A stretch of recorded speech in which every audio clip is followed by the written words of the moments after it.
Hello, hello. Somebody get the doors, please. Let's go ahead and get started. As you all know, we're meeting in the auditorium for combined adult Bible classes. Our speaker this morning from Denver, Colorado, Brian Ketchum. He's a student at Bear Valley. He's in the combined bachelor's and master's program. Before he made a career change and decided to get into the ministry, he was a software engineer.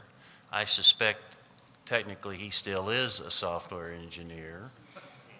Maybe he's not making money out of it, but if you have any questions, like a new version of QuickBooks you have to upload or something like that, you might want to get him aside after services. He's going to give himself a 2 or 3 minute intro, as he told me, so I'll get out of the way. Brian Ketchum. All right. I am very excited to be here, and I do want to spend a minute or two letting you all get to know me. There's kind of a long and complicated introduction here, and so it's easy enough for me to do it myself. So what was happening, I was working in software. My wife is a pharmacist, and she moved us to Denver. We had known about Bear Valley. Neil Pollard was actually the minister in Cold Harbor. I'm from Richmond, Virginia. He was the minister there. He moved to Bear Valley. I followed him out there 13 years later. And we started worshiping in Bear Valley. I was working from home as a software developer, and I am not a software developer. I mean, it's just not my thing. I was telling Kyle yesterday, my original degree is in geography. My bachelor's degree is in geography, so naturally I went right into software. That makes a lot of sense. But I was working as a software developer, and Bear Valley, the congregation, was looking for a new minister. And they didn't need a pulpit guy, they had one of those. They didn't need a youth guy, they had one of those. They were looking for an involvement minister. And they also wanted somebody that had some technical expertise. And so I applied to that job. I was looking for a career change, and I got it. And so I worked as Bear Valley's technology and involvement minister for 13 months, roughly. Now, there have been some changes there, and we didn't have budget for that third minister position anymore, so they decided to let me go, which is perfectly fine. But I had a decision to make at that point. And so the decision was I was going to go back to Bear Valley. And I was going to go full-time as a student, but I'd already taken a few classes here and there, so I'm going to be able to get my bachelor's degree and my master's degree simultaneously. I'll graduate in May of 2025, and really, it's thanks to you all that I have that opportunity. So I'm so excited to be here. The Lord's Church is a wonderful institution, and the blessings just continue to flow. I crossed into Oklahoma yesterday for the first time. I've never been to Oklahoma. I know, I hear many sighs, but nothing would have brought me here if it weren't for God and His church and the blessings that He's been giving me. So I'm so excited to be here. If you have your Bible with you this morning, we're going to be in Hebrews chapter 12. When I have an opportunity to speak and the topic is left to me, 9 times out of 10, we're probably going to be in Hebrews. And if we're not in Hebrews, we'll be in Psalms just so I can go to Hebrews. So I'm excited to speak out of the book of Hebrews this morning. And I want to give you my overview of the book of Hebrews so we can have some context. See, at the end of the book, he's wrapping up. He says, I want you to bear with this word of exhortation. And a word of exhortation is just a sermon. So Hebrews is just a big, long sermon. And like any sermon, he introduces a verse, and then he talks about it a little bit, and then he introduces a verse, and then he talks about it a little bit. And his sermon only has 2 points. The first point is that Jesus is better. I'm sure if you've done any study in the book of Hebrews at all, you have figured out that one of the key words of the book is better. Well, his point is that Jesus is better than the law of Moses, and Jesus is better than Judaism. And so we're not going to flip to all these, but just to make my point here, in chapter 1, verse 4, he's better than the angels. 4:14 and 15, he's a better priest. 7:19, a better hope. 7:22, a better covenant. 9:23, a better sacrifice. 11:40, a better promise, and 12:24, he has better blood. The Hebrews writer wants to stress to his audience that Jesus is better, and he's better in every way. But that's only part of what he wants his readers to know. The second part of what he wants them to know is that you need to stay faithful to Jesus. Once you've figured out that Jesus is better, then you don't need to be looking for other things. You don't need to be letting go of Jesus. You don't need to be looking back in the law of Moses. You need to stay faithful and hold fast to Jesus. Okay? And so some verses for that, 3:6, hold fast to our confidence. 3:14, hold our original confidence firm. 4:14, hold fast our confession. 10:23, hold fast the confession of our hope. Okay, so Hebrews is a giant sermon with 2 points. Point number 1, Jesus is better. Point number 2, stay faithful to Jesus. And it's in that second section that we find Hebrews chapter 12. Okay, and then a little more immediate context actually starts back in Hebrews chapter 10. So if you look back in Hebrews chapter 10, he's going to quote from the Old Testament, starting in verse 30. We'll start in 36. For you have need of endurance, so that when you have done the will of God, you may receive what is promised. For yet a little while, and the coming one will come and will not delay. But my righteous one shall live by faith. And if he shrinks back, my soul has no pleasure in him. See, he's introducing a new idea. My righteous shall live by faith. And then he launches into Hebrews chapter 11. A very famous chapter to us. We get the definition of faith, and then we have example after example of faithful people. So all of that is context that brings us to our text this morning. I don't know where we are on time, but we're just going to get into it right now. So I use my ignorance. I don't know you guys, and you guys don't know me, so I'm going to use that as an opportunity to call on you for responses and call on you for participation. But first thing I'd like, if somebody wouldn't mind, let's go ahead and read Hebrews chapter 12, verses 1 and 2.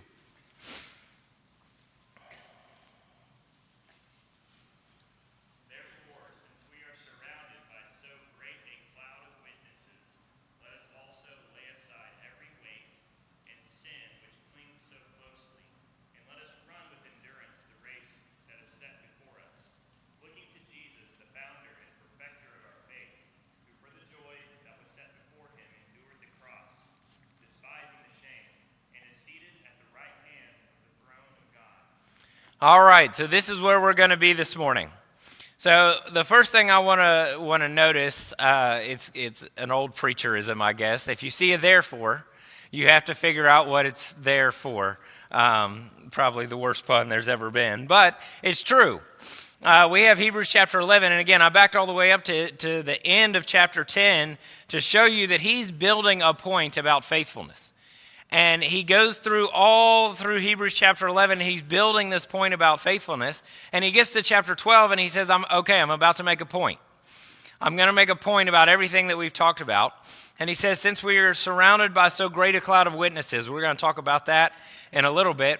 But he gives them 2 commands, and they start with the words, let us. So what are the 2 commands that he gives them in 12:1?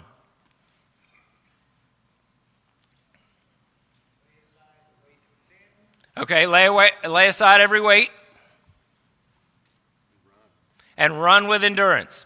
So that is what we're going to talk about this morning. Let us lay aside every weight and let us run with endurance. So let's start with that idea of laying aside every weight. You can keep your finger in Hebrews chapter 12, although it'll be a minute before we get back there. But let's go all the way back to Numbers chapter 14.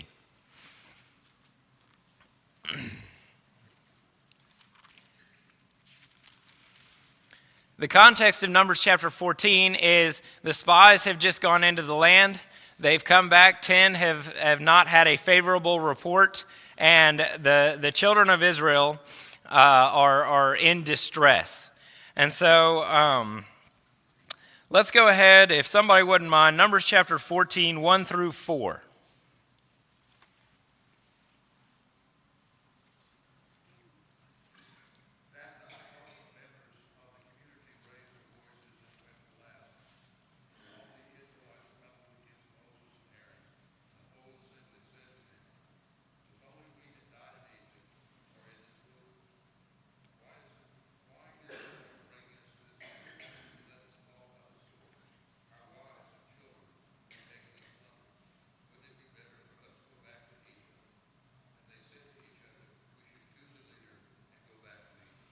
All right.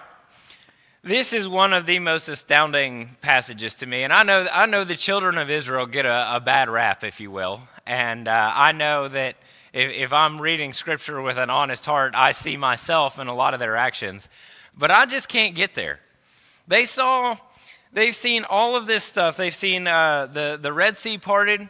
They've seen the manna. They've seen the quail. They've seen the water from the rock. They've seen everything that Moses has done.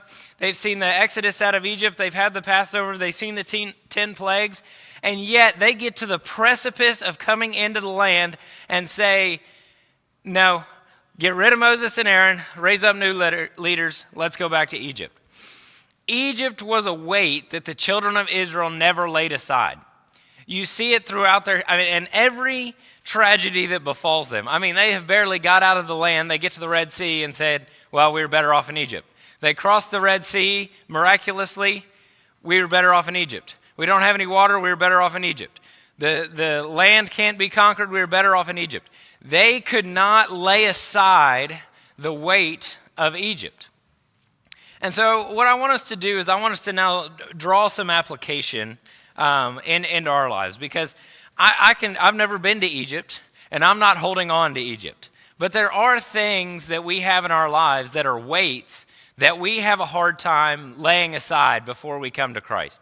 So can you think of anything that might be a weight or a hindrance that we have a hard time laying aside before we come to Jesus? Okay, would you like to say more about that?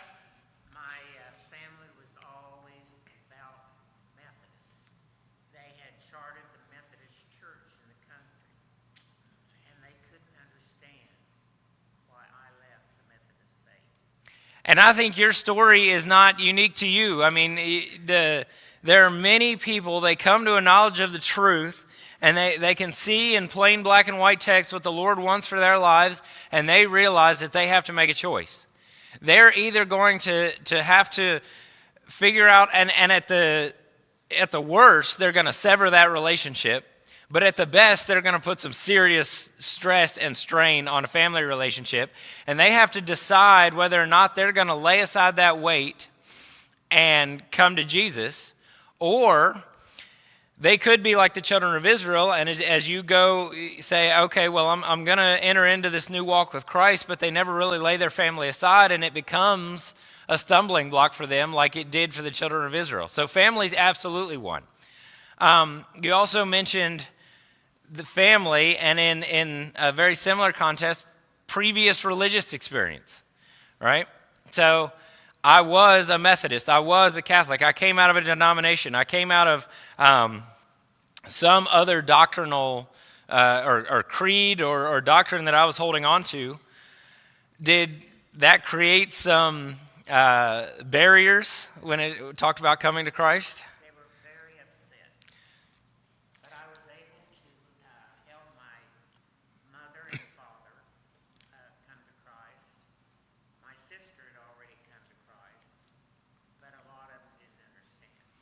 Well, and praise God for that outcome. But yes, there are many who don't understand. You know, obviously many who can convert, and that's a good thing. But as far as coming out of a religion, now my wife was not a member of the church when I met her, but she didn't have any religious experience. So we'll talk about in a second what kind of weight she had to lay aside. But for people who come out of, I just baptized a young man who came out of sort of a Methodist faith. And he had infant baptism was something we were going to have to work through.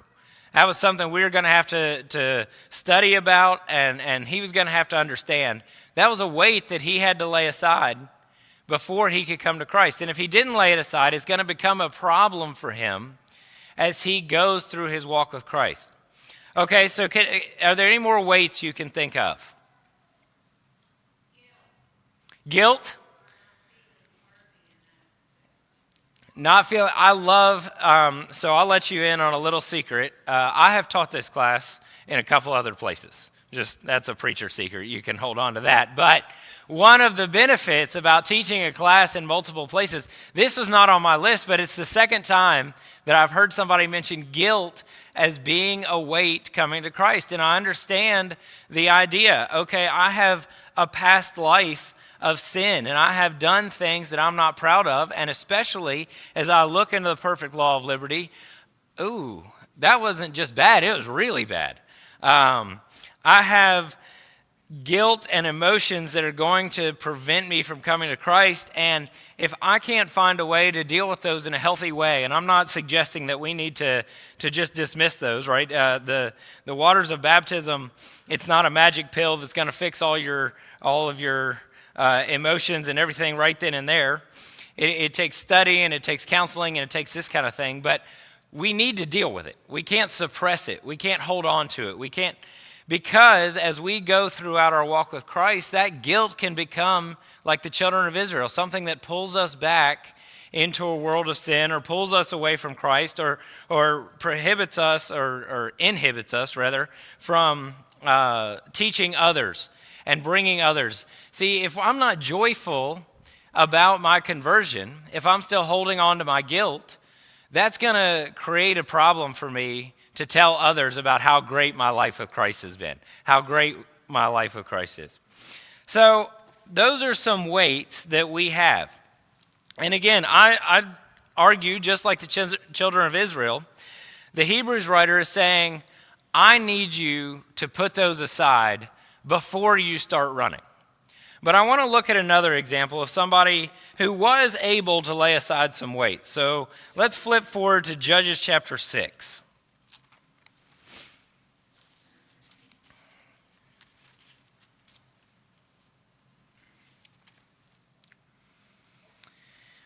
And in Judges chapter 6, we're going to get the account of Gideon. Okay, and so can I get somebody to read Judges 6, 25 through 27?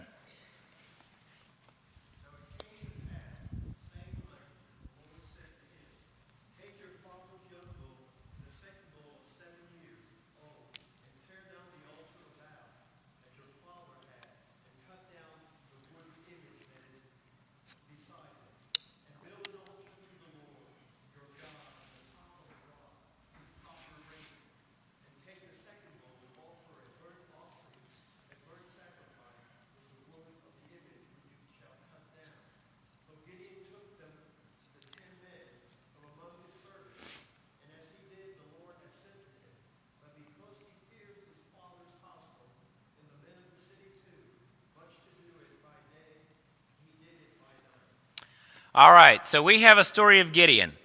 And I'm going to submit to you that Gideon dealt with two of the weights that we just talked about. Previous religious experience and his family, right? Because we find out that this is not just some altar. This is his father's altar.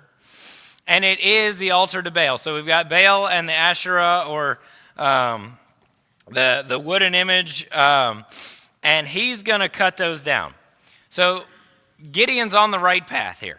We've got rid of the previous religious experience. His father actually ends up standing up for him a little bit, saves his life, and Gideon is on the up and up. But I want to mention something that's not explicitly stated in the idea of laying aside every weight. If I'm going to lay aside every weight and run with endurance, I can't be picking new weights back up. I can't lay aside weights only to run along for a little while and then pick some new weights back up. Let's see what happens to Gideon. So starting in chapter 8 and verse 22 now. Then the men of Israel said to Gideon, "Rule over us, you and your son and your grandson also, for you have saved us from the hand of Midian."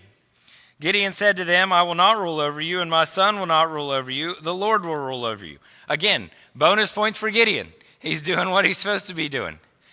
But then we have the next part. Gideon said to them, Gideon said to them, "Let me make a request of you. Every one of you give me the earrings from his spoil," for they had golden earrings because they were Ishmaelites. And they answered, "We will willingly give them." And they spread a cloak, and every man threw in it the earrings of his spoil. And the weight of the golden earrings that he requested was 1,700 shekels of gold. besides the crescent ornaments and the pendants and the purple garments worn by the kings of Midian, and besides the collars that were around the necks of their camels. And Gideon made an ephod of it and put it in his city in Ophrah, and all Israel whored after it there, and it became a snare to Gideon and to his family. So Midian was subdued. All right, it became a snare to Gideon and his family. Gideon laid aside every weight, did what God told him to do, and then quite literally picked up a new weight. We get the weight of it in the text. In our lives, it's going to be metaphorical, but I think he literally picked up a new weight, an ephod that weighed 1,700 shekels. And so this is the time where we can make some more application, because there's some weights that we have in our lives that are before we come to Christ. But there are also weights that are going to arise that we need to make sure that we don't pick up as we're running with endurance race that's set before us. So what are some new weights? What are some weights that we might be tempted to pick back up? One of the big things that we might find is you start running with endurance, you start obtaining blessings from God, and they may be in material forms, right? And then all of a sudden you start looking around and saying, look what I've done, and you start getting entangled into the things, and then the things start becoming your slave or your master. I love that point. As God has blessed us, we continue to accumulate things, and Judges is actually a story about this. They're in the land. They need to be on guard about becoming complacent and taking the things that God has given them for granted. But this has to be like the American way, right? We've been given every blessing. We've been given everything that we could ever need. I personally have never gone hungry. I've had everything provided to me. Do I stop and thank God the same way I would if I didn't have all those things? Am I as dependent on God, or am I dependent on my stuff, my things, the things that He's blessed me with? They can absolutely become a snare. And I love the way that you said that they're blessings from God, because they are blessings from God. And I want to get some more feedback here in a second, but I have a couple of things on my list if we don't get to them. And they're good things inherently. Blessings from God are a good thing inherently. But they can become objects of worship, objects of stumble, and they can get in the way of what God wants us to be. So absolutely. So what other weights might we pick up as we're running? About a self-righteous attitude, I've accomplished great things. All right, a self-righteous attitude.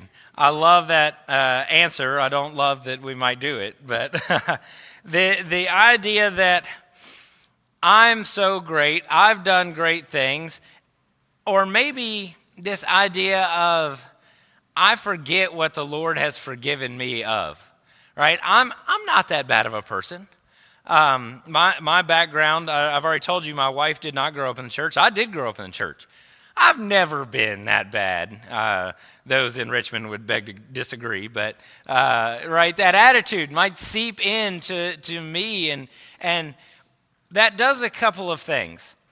One, it prevents me from enjoying the blessings of forgiveness and enjoying what God wants for me, but it really creates a problem when I go to convert somebody.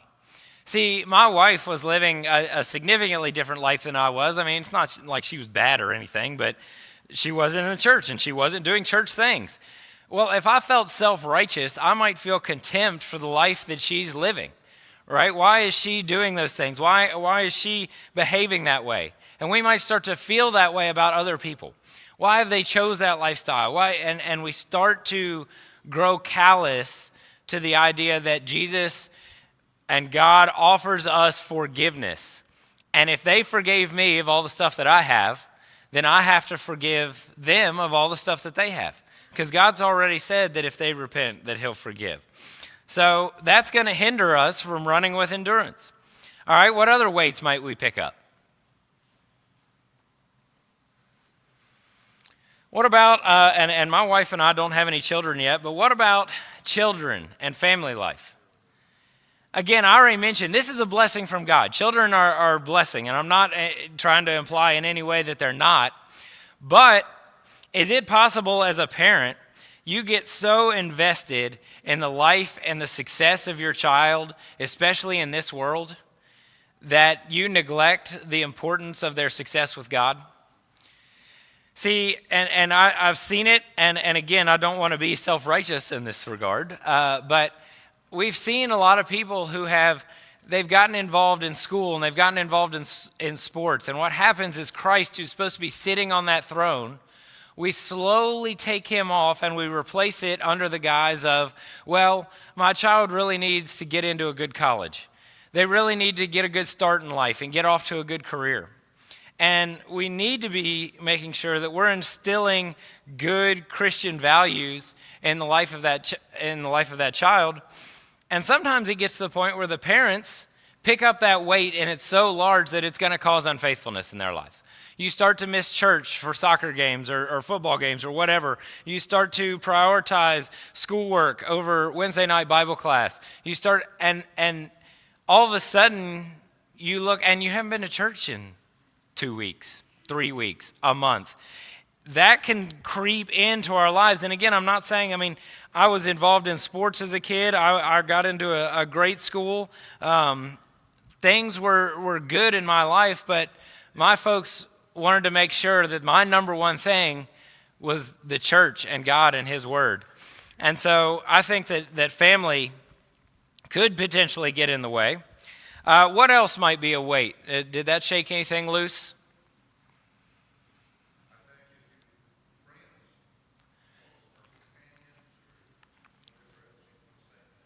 Absolutely. So imagine a scenario where you laid aside the weight of family and friends, but now you're walking this new life and you want new friends.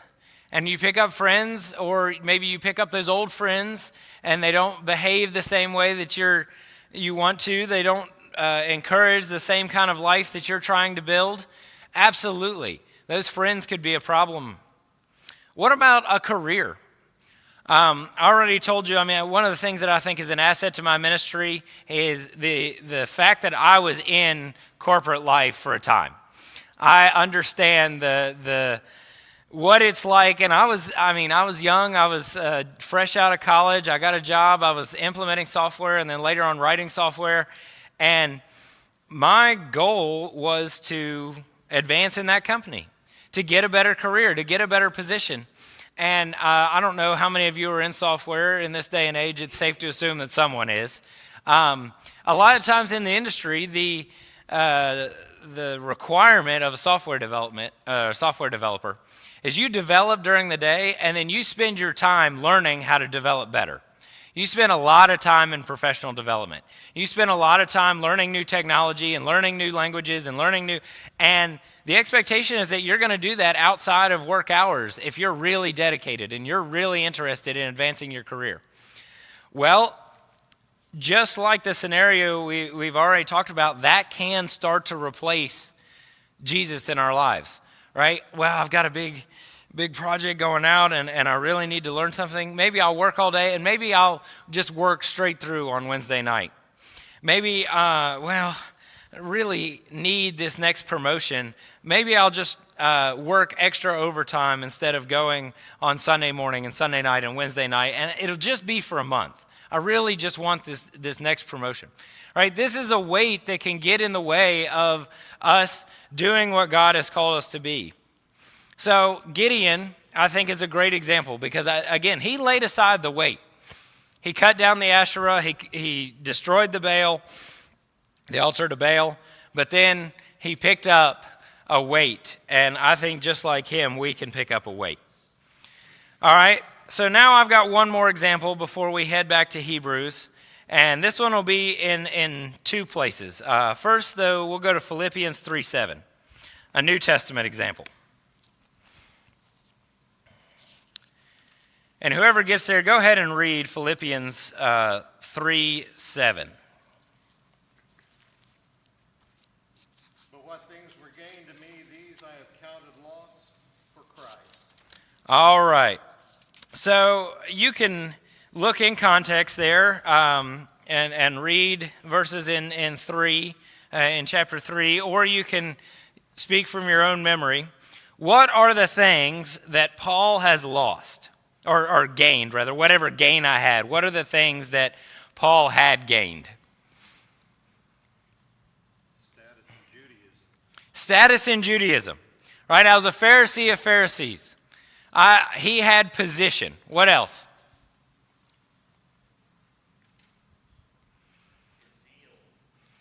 His zeal, which fortunately we're just gonna pivot that, right? Something negative for Christ was able to be turned into positive for Christ.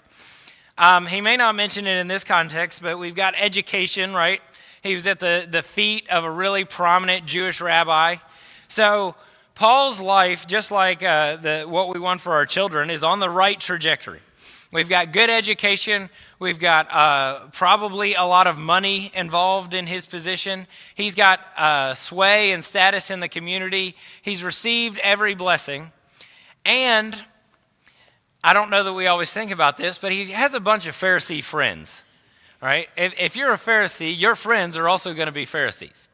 Okay, so just like Gideon, or just like us, or the children of Israel couldn't lay aside, but Paul has laid aside some weights. He's laid aside the status that he enjoyed, probably some pride that he had, the friends. Like I said, we read about his conversion in Damascus. He goes into Damascus, friends with the Jews. He comes out of Damascus in a basket. Right? They've decided they want to kill him. He's laid aside probably some family ties, although we're not told about that.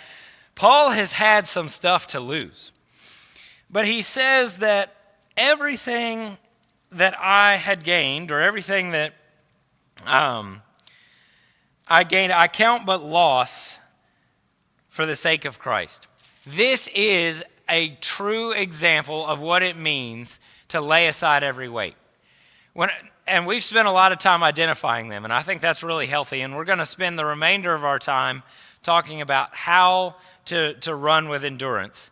But the reason we've identified them is because I think just like Paul, he identified them. He said, I had this to gain, and I had this to gain, and I had this to gain. And how he laid aside the weight was said, that's loss, that's loss, that's loss. I don't need any of it anymore. And let's look at the outcome now of Paul's faith. 2 Timothy 4:6 is probably one of the last things that he ever wrote that we have, at least. And it says, "For I am already being poured out as a drink offering, and the time of my departure has come. I have fought the good fight, I have finished the race, I have kept the faith. Henceforth there is laid up for me a crown of righteousness, which the Lord, the righteous judge, will award to me on that day, and not only to me, but also to all who have loved his appearing." Paul not only laid aside every weight, but we can read by his later letters, he didn't pick any more up. He said, when I laid those aside, I laid them aside.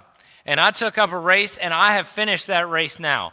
I know that as I'm going to my death, I have not picked up any more weights. And he even uses the same language about racing. I have finished the race. And so therefore, there is a crown of righteousness that's laid up for me. So Paul was a man, unlike Gideon, who laid aside every weight, but he didn't pick any more up. And unlike the Israelites, he laid aside his weight in the first place. So that is what it means to lay aside every weight. That's the first command. But the second command is, let us run with endurance. So in the time we have remaining, let's talk about what it means to run with endurance. And actually, this will be a good opportunity to hear what when I say run with endurance, what does that bring to mind for you all? What do you think of when you think of running with endurance?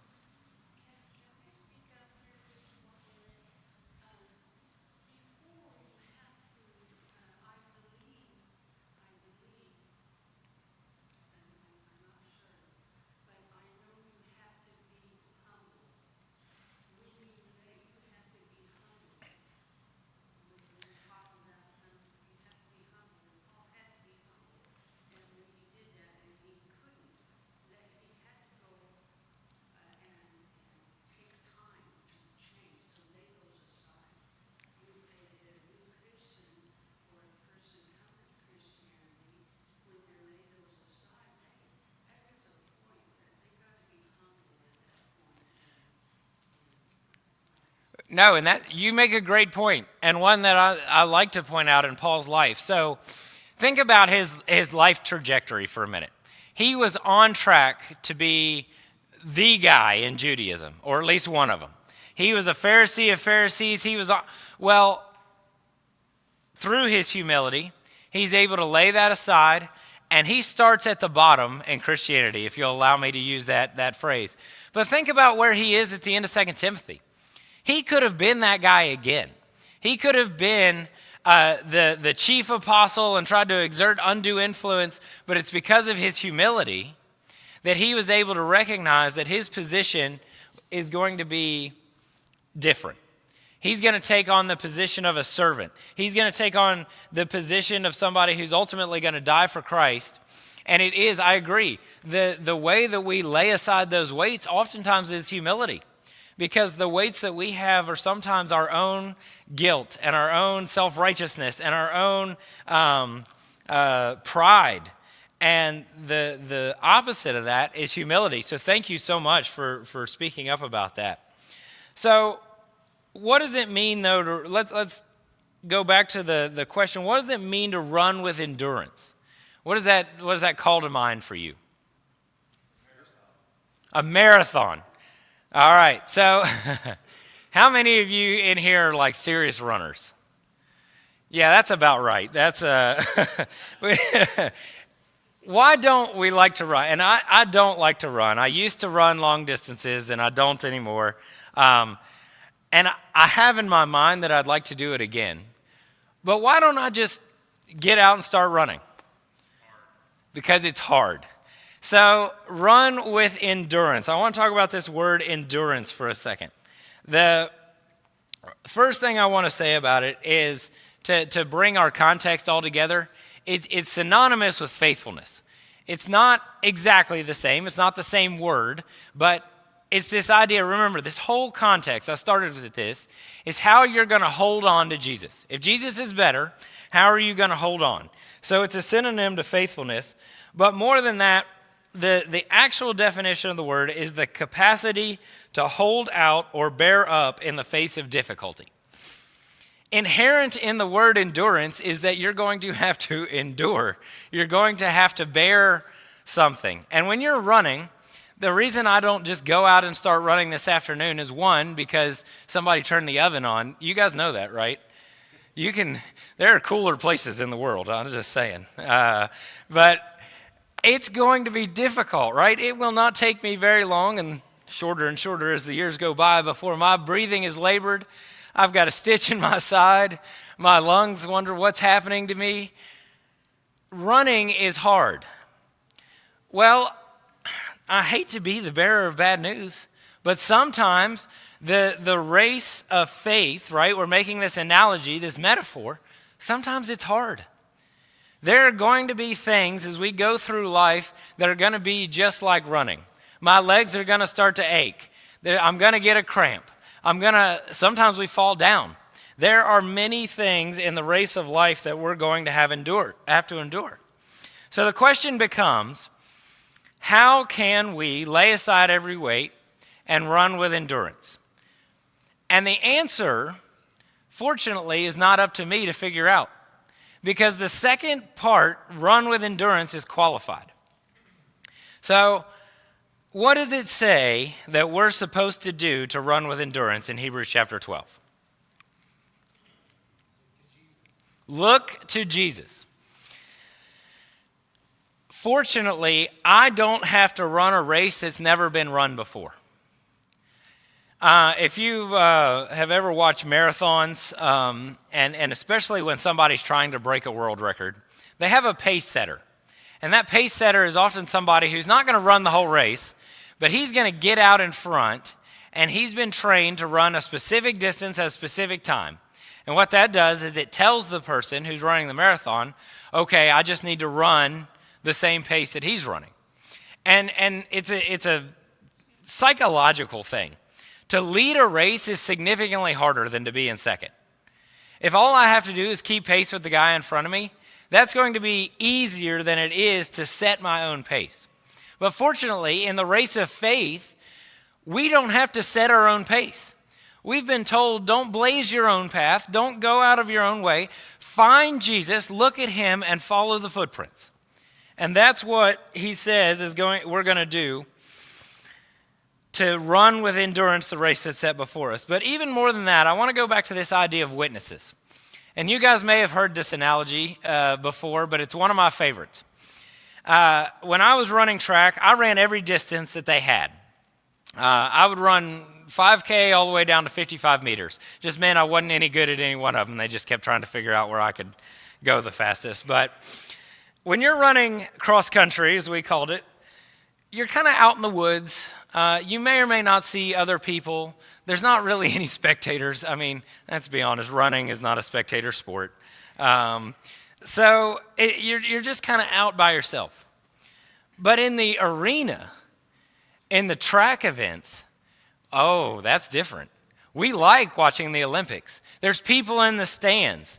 There's lights. There's attention. We like running in the arena. Well, I would argue that our race, at least from the Hebrews writer perspective, is not through the woods. Our race is in the arena. And the people who are in the stands are the witnesses that we just read about in Hebrews chapter 11. So in the stands are Moses, and in the stands are Abraham, and in the stands are Noah and Deborah and Samson and and Gideon that we just mentioned. And all of these people are in the stands. So if you think about your life as a race, imagine this. In front of you goes the Savior, Jesus. He's already gone the hardest road that anybody has ever trod, and all I have to do is keep pace with him. And if for some reason, I don't recommend it, but if for some reason my gaze starts to wander, I look over to the stands, and there's Moses, and there's Gideon, and there's Abraham, and they are cheering for me to remain faithful. I think that's what it means. When it says, therefore, since we are surrounded by so great a cloud of witnesses, then let us lay aside every weight. And to really drill this home, I want to further this analogy. So I'm running, and I'm following Jesus, and I've got all the witnesses in the stands, and they're all cheering for me. And right in the middle of the track lies a big old rock. As I'm running, I go, I kind of like that rock. I think I'll stop what I'm doing and pick up that rock and then try to finish this race while I carry that rock the whole way. That's what it means to lay aside every weight. No runner would ever do that. They don't stop and say, ooh, here's a rock I like. I'm going to pick that up and run with it. Or they don't put on a vest, an 80-pound vest and try to run. They make sure, sometimes to our embarrassment, to wear as little clothing as possible and to run with as little weight as possible. And so how this applies to us is as we're going through life, first thing we need to do is we need to be on the lookout for our weights. And that's why I spend a lot of time talking about the weights that we might encounter. But when we come up to a weight, when we come up to something that we're afraid is going to prevent us from continuing in our race, what we need to do is remember two things. The first and foremost is I need to stop looking at that and start looking at Jesus. I need to stop focusing on my career as closely. Again, I highly encourage you to focus on your career to some degree. But I need to stop putting all of my energy into this, and I need to look up to Jesus. And then the second thing I need to remember is that there are faithful people, both who have gone on and are here at Southern Ridge, who are cheering for me to remain faithful. I want each and every one of you who has taken up the race of running with Christ to finish that race the same way that Paul did. I want you all to be faithful all the way to the very end. So we're about out of time this morning. I have time for maybe one or two comments or questions, but that's our lesson from Hebrews chapter 12. Does anybody have any parting questions? All right, I think we'll be done.